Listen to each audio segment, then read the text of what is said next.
You, John Fitzgerald Kennedy, do solemnly swear I, John Fitzgerald Kennedy, do solemnly swear that you will faithfully execute the office of President of the United States that I will faithfully execute the office of President of the United States and will, to the best of your ability, and will, to the best of my ability, preserve, protect, and defend the Constitution of the United States. preserve, protect, and defend the Constitution of the United States. So help you God.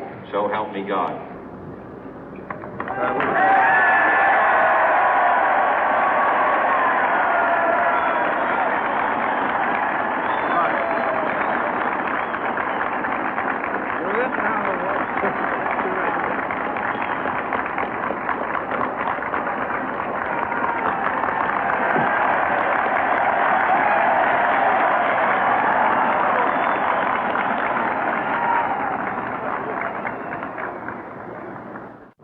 Vice President Johnson, Mr. Speaker, Mr. Chief Justice, President Eisenhower, Vice President Nixon, President Truman, Reverend clergy, fellow citizens.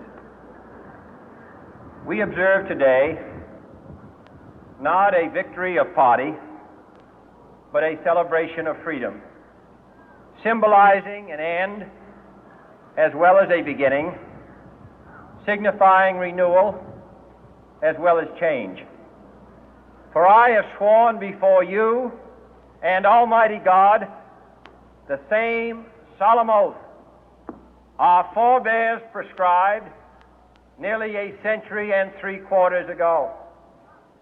The world is very different now, for man holds in his mortal hands the power to abolish all forms of human poverty and all forms of human life. And yet the same revolutionary beliefs for which our forebears fought are still at issue around the globe. The belief that the rights of man come not from the generosity of the state, but from the hand of God. We dare not forget today that we are the heirs of that first revolution. Let the word go forth from this time and place to friend and foe alike that the torch has been passed to a new generation of Americans born in this century, tempered by war, disciplined by a hard and bitter peace, proud of our ancient heritage, and unwilling to witness or permit the slow undoing of those human rights to which this nation has always been committed and to which we are committed today at home and around the world.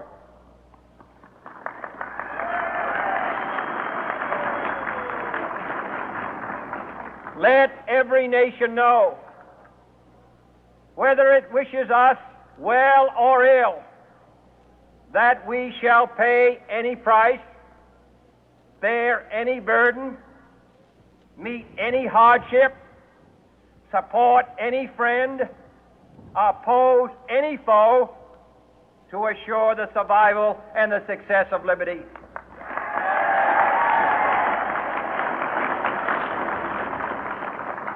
This much we pledge and more. To those old allies whose cultural and spiritual origins we share, we pledge the loyalty of faithful friends. United, there is little we cannot do in a host of cooperative ventures. Divided, there is little we can do, for we dare not meet a powerful challenge at odds and split asunder. To those new states whom we welcome to the ranks of the free, we pledge our word that one form of colonial control shall not have passed away, merely to be replaced by a far more iron tyranny. We shall not always expect to find them supporting our view, but we shall always hope to find them strongly supporting their own freedom, and to remember that in the past, those who foolishly sought power by riding the back of the tiger ended up inside.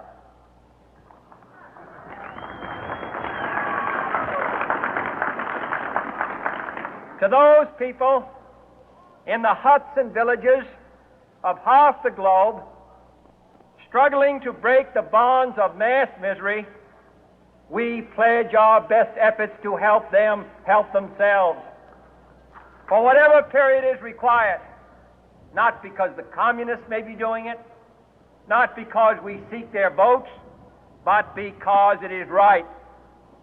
If a free society cannot help the many who are poor, it cannot save the few who are rich.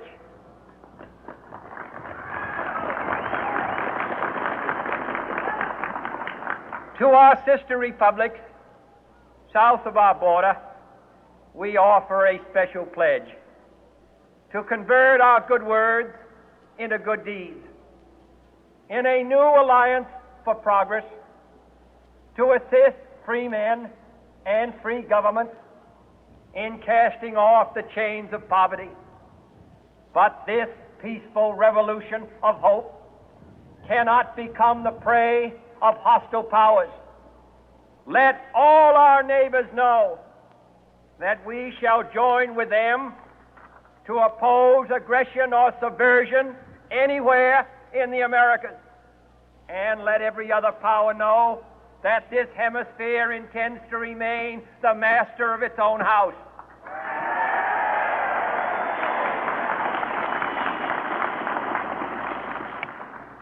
To that World Assembly of Sovereign States, the United Nations, our last best hope, in an age where the instruments of war have far outpaced the instruments of peace, we renew our pledge of support to prevent it from becoming merely a forum for invective, to strengthen its shield of the new and the weak, and to enlarge the area in which its writ may run.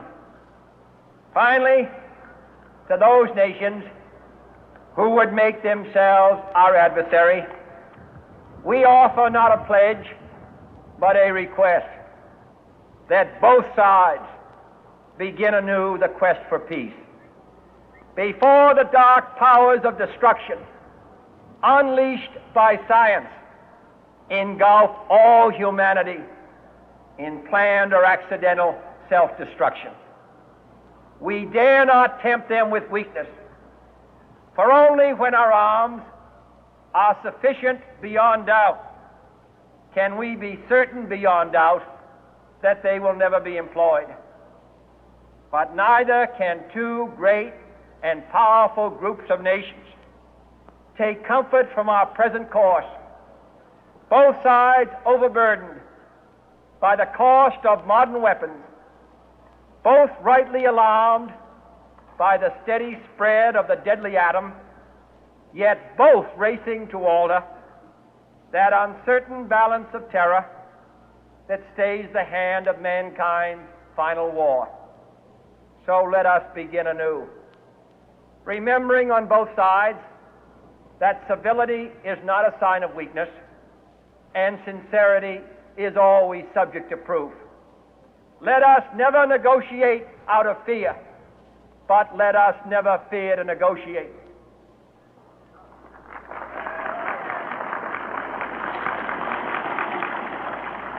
Let both sides explore what problems unite us, instead of belaboring those problems which divide us.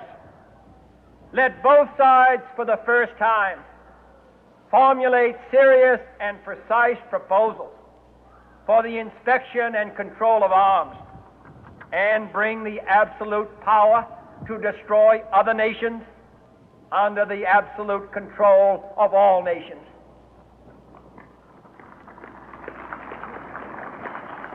Let both sides seek to invoke the wonders of science instead of its terrors. Together, let us explore the stars, conquer the deserts, eradicate disease, tap the ocean depth, and encourage the arts and commerce. Let both sides unite to heed in all corners of the earth the command of Isaiah to undo the heavy burden and let the oppressed go free.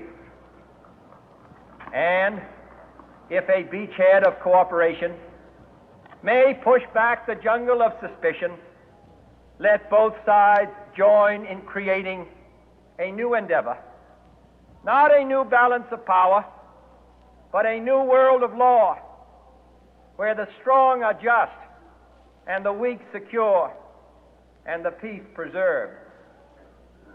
All this will not be finished in the first 100 days, nor will it be finished in the first 1,000 days, nor in the life of this administration, nor even perhaps in our lifetime on this planet. But let us begin.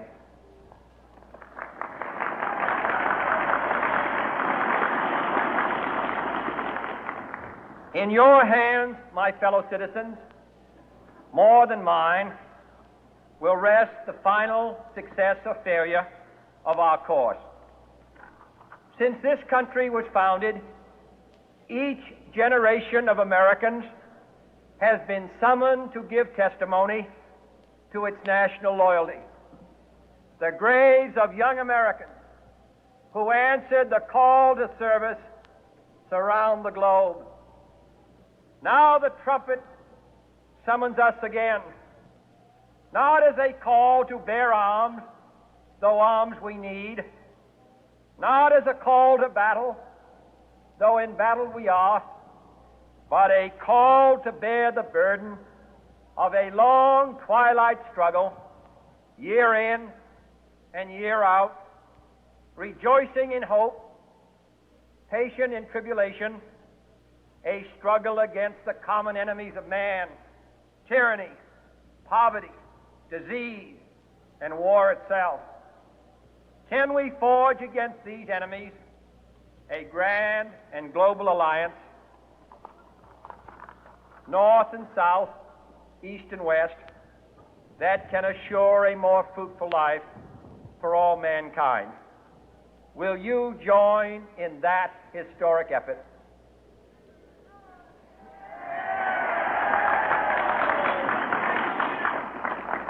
In the long history of the world, only a few generations have been granted the role of defending freedom in its hour of maximum danger.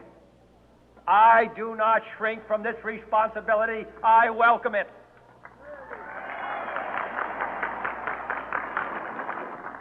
I do not believe that any of us would exchange places with any other people or any other generation. The energy, the faith, the devotion which we bring to this endeavor will light our country and all who serve it. And the glow from that fire can truly light the world. And so, my fellow Americans, ask not what your country can do for you, ask what you can do for your country.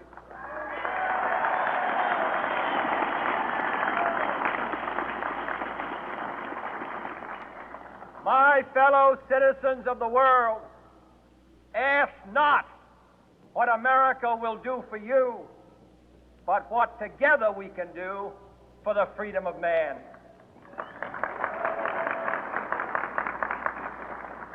Finally, whether you are citizens of America or citizens of the world, ask of us here the same high standards of strength and sacrifice which we ask of you.